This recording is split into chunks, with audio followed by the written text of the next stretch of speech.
Hello friend, welcome to this amazing platform of education tutorial channel. ये हमारा lecture number 48 है। इसके पहले जितने भी लेक्चर हैं वो एजुकेशन ट्यूटोरियल चैनल पर पढ़ चुके हैं। आप वहां से जाकर लेक्चर को डाउनलोड कर सकते हैं। अगर आप एसएससी, सीजीएल, लेखपाल, railway, NDA, group D, UP TET, air force, Y group, UPSC, इन सभी प्रतियोगी परीक्षाओं की अगर आप तैयारी कर रहे हैं तो आपके लिए ये लेक्चर बहुत ही महत्वपूर्ण है।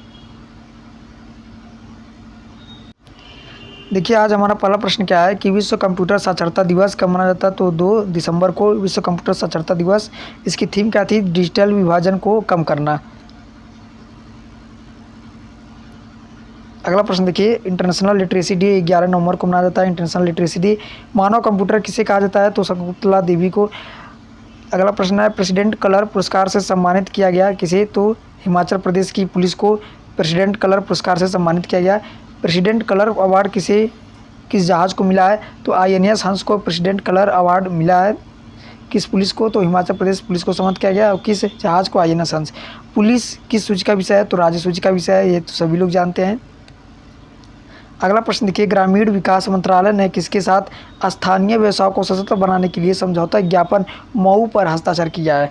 ग्रामीण विकास मंत्रालय ने किसके साथ स्थानीय व्यवसायों को सशक्त बनाने के लिए? तो ये फ्लिपकार्ट के साथ सशक्त बनाने के लिए समझौता मऊ पर हस्ताक्षर किया है। किसान स्टोर किस कंपनी के द्वारा प्रारंभ किया गया? तो ये अमेजन इंडिया के द्वारा किसान स्टोर कंपनी प्रारंभ किया गया।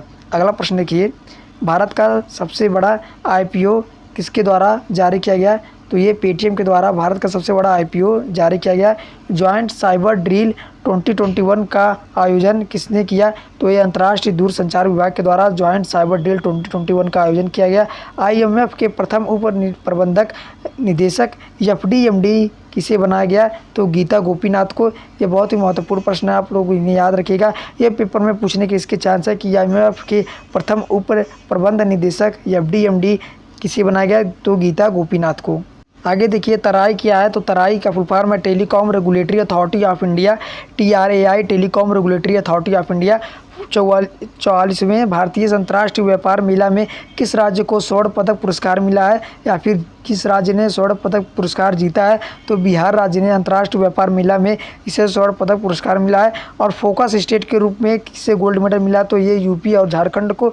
नेशनल डॉल्फिन रिसर्च सेंटर कहाँ पर है? तो ये पटना बिहार में है। WTO में कितने मेंबर हैं? तो WTO वर्ल्ड ट्रेड ऑर्गेनाइजेशन में, विश्व व्यापार संगठन में टोटल 164 मेंबर है। इसकी स्थापना 1995 में हुई। इसका हेडक्वार्टर कहाँ है? तो इसका हेडक्वार्टर जिनेवा में है।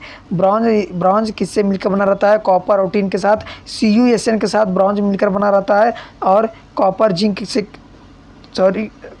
के साथ क्या बना रहता है? तो ये पीतल कॉपर जिंक के साथ, और ब्रॉन्ज कॉपर टिन के साथ। अगला प्रश्न देखिए, आरबीआई ने रिलायंस कैपिटल लिमिटेड के निदेशक मंडल को भंग करके किसके प्रशासक नियुक्त किया है? तो नागेश्वर राव वाई को।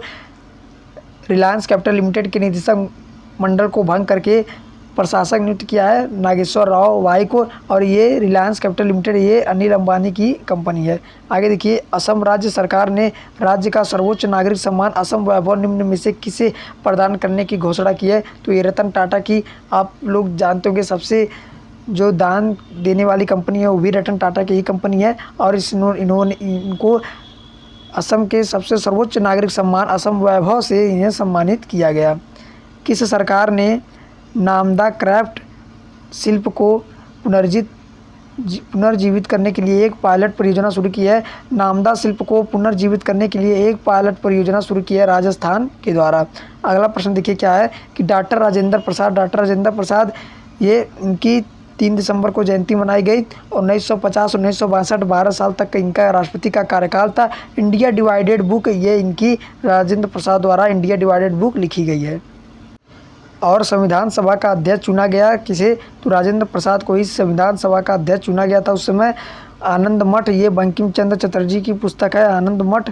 अमेरिका बांग्लादेश ये कराट अभ्यास। अमेरिका बांग्लादेश ये समुद्री कराट अभ्यास। इन दोनों देशों के बीच अमेरिका vs बांग्लादेश के बीच कैरेट अभ्यास समुद्री अभ्यास है, ये हुआ है इनके बीच, अमेरिका और बांग्लादेश के बीच। थैंक यू फ्रेंड, मिलते हैं नेक्स्ट लेक्चर में।